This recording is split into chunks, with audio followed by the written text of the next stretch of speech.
How does labeling a student as a special ed student or by a special ed program harm them?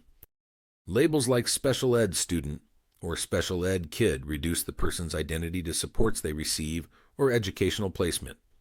Special education is intended as a system of supports and services and not as an identity. It is an invisible line that separates them from their peers, influences how students, teachers, and even the community at large treats them, and makes assumptions about them. It often leads to social isolation and exclusion. Imagine students who qualify for free lunch because they have low income being labeled and seen throughout the community as free lunch kids. It is incredibly stigmatizing. That student needs nutrition to support access to education in the same way students who have disabilities need their supports to access that same education.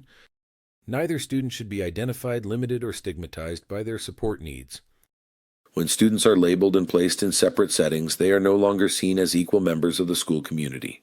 They are often viewed as different, incapable, or less than, which reinforces the hierarchy of value that dehumanizes and excludes. Continually identifying students by their disability label or by the supports they require is not only reductive, it is profoundly disrespectful. It shifts the focus from their humanity, their strengths, and their potential to a list of what they lack.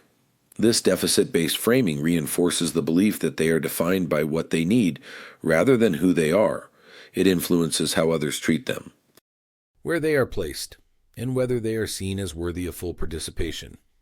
When we casually refer to a student as a special ed kid or ask what program they're in, we are often unconsciously signaling that they do not belong in the shared space of general education, that they are other. That mindset not only contradicts the spirit of inclusive education, but also robs students of their dignity. Every time we lead with a label instead of the student, we reinforce the very systems of segregation we claim to dismantle. Reflective questions to challenge your own internalized ableism. 1. Do you assume that a child with intellectual or developmental disabilities is in a segregated or specialized classroom, despite IDEA requiring access to general education and decades of research confirming the benefits of inclusive education? 2. Have you ever asked a parent of a child with high support needs if their child is in special ed teacher's name class, assuming they couldn't possibly be included in general education with supports? 3. When you see a group of disabled teens or adults being walked through the community with a chaperone from a day program or other system program, do you see this as community inclusion, or do you recognize it as public segregation, where people are seen but not meaningfully included, watched, managed, and separated from authentic community participation?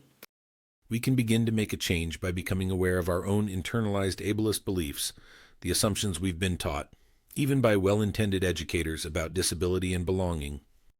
If you're a parent, educator, or ally, take a moment to learn what law IDEA truly guarantees. Look at special education through a fresh lens. Why is it being used as a means to segregate when special education are supports and services to help the student access their grade-level content and curriculum? Inclusive education has documented positive outcomes even for those with significant support needs. Segregated education has documented poor outcomes. Is your school segregating students with intellectual and developmental disabilities as the norm?